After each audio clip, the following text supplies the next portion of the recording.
स्वागत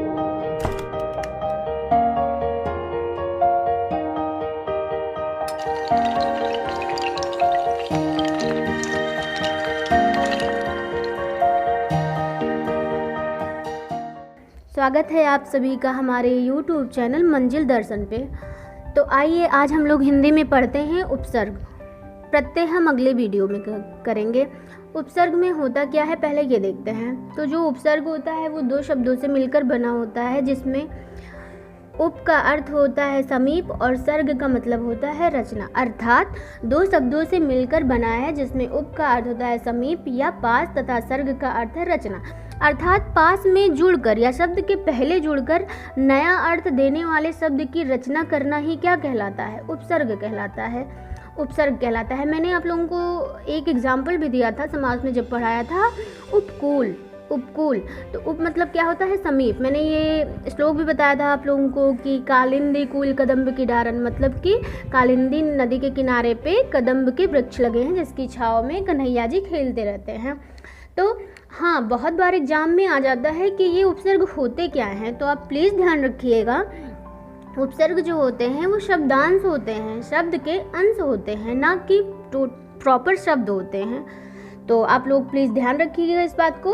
और शब्द के आदि में जुड़ते हैं, ना कि अंत में जुड़ते हैं, ठीक है। तो एग्ज़ाम में ये पूछा जाता है कि जो है उपसर्ग कहाँ लगता है, शब्द के आदि में लगता है या अंत में लगता है। तो आदि का मतलब क्या होता है? आरंभ होता है। आदि का मतलब होता है आरंभ, ना कि अंत। आइए देखते हैं अब संस्कृत के उपसर्ग। संस्कृत के उपसर्ग कितने होते हैं? 22। जैसे अति, अधि, अनु, नी, प्रति। तो इन सब का भी हम एग्जाम्पल लेंगे तो आपको बहुत अच्छे से क्लियर हो जाएगा। और अगर जो आपसे पूछा जाता है कि संस्कृत के उपसर्ग कितने होते हैं, तो कितने होते हैं? 22 उपसर्ग होते हैं। हमारे 22 उपसर्ग होते हैं। अब आते हैं हिंदी। हिंदी से कितने उपसर्ग हमें मिले हैं? आ, अन, का, कु, भर, बिन। इसी तरीके से 13 उपसर्ग होते हैं हिंदी में भी। और उर्दू के उपसर्ग होते हैं जैसे अल, कम। और ये उपसर्ग हमारे कितने होते हैं? 19 उपसर्ग होते हैं उर्दू के। और अंग्रेजी के भी उपसर्ग होते हैं। हम लोग जैसे बहुत सारे इंग्लिश के वर्ड हिंदी में यूज करते हैं तो अंग्रेजी के उपसर्ग यूज करते हैं, जैसे सब, डिप्टी, वाइस, चीफ आदि। अब इन सब का उदाहरण लेते हैं जिससे हमें और अच्छे से क्लियर हो जाएगा। तो आइए देखते हैं। अब हम लेते हैं संस्कृत के उपसर्ग, ठीक है। तो हाँ, एक बात यहाँ पे मैं और बताना चाहूँगी कि अगर जो हम उपसर्ग निकालना है हमें, तो हम शब्दों को तोड़ते टाइम ये ज़रूर ध्यान रखेंगे कि अगर जो हम किसी शब्द को तोड़ रहे हैं तो हर एक शब्द का प्रॉपर अर्थ निकल रहा हो। ये नहीं कि हमने शब्द को तोड़ा और कोई मीनिंग ही नहीं निकल रही है। तो ये ज़रूर ध्यान रखेंगे कि इसका भी और इसका भी, दोनों शब्दों का प्रॉपर अर्थ निकलना चाहिए। बिना अर्थ वाला कोई भी उपसर्ग नहीं होता है, कोई भी शब्द ही नहीं होता है। चाहे जो भी हम शब्द तोड़ेंगे कोई ना कोई अर्थ निकले, वैसे ही फॉर्म में तोड़ेंगे। तो आइए देखते हैं।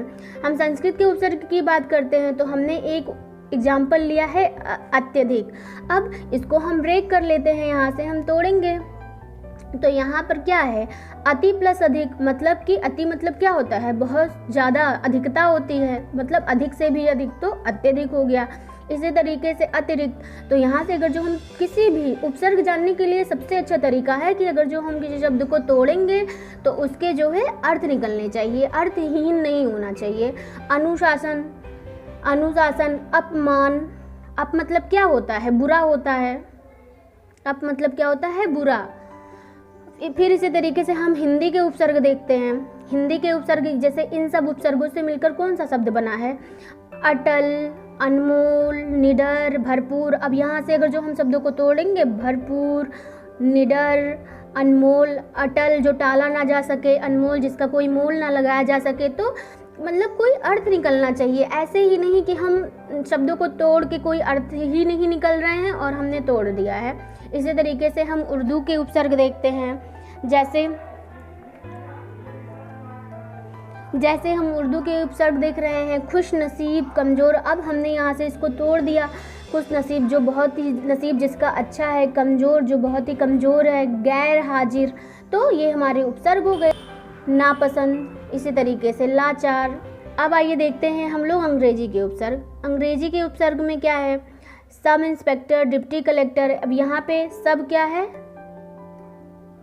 यहाँ पे सब क्या है, सब जो है उपसर्ग है। यहाँ पे डिप्टी क्या है, उपसर्ग है। वाइस क्या है, उपसर्ग है। चीफ मिनिस्टर में जो है कौन सा उपसर्ग है, तो चीफ है।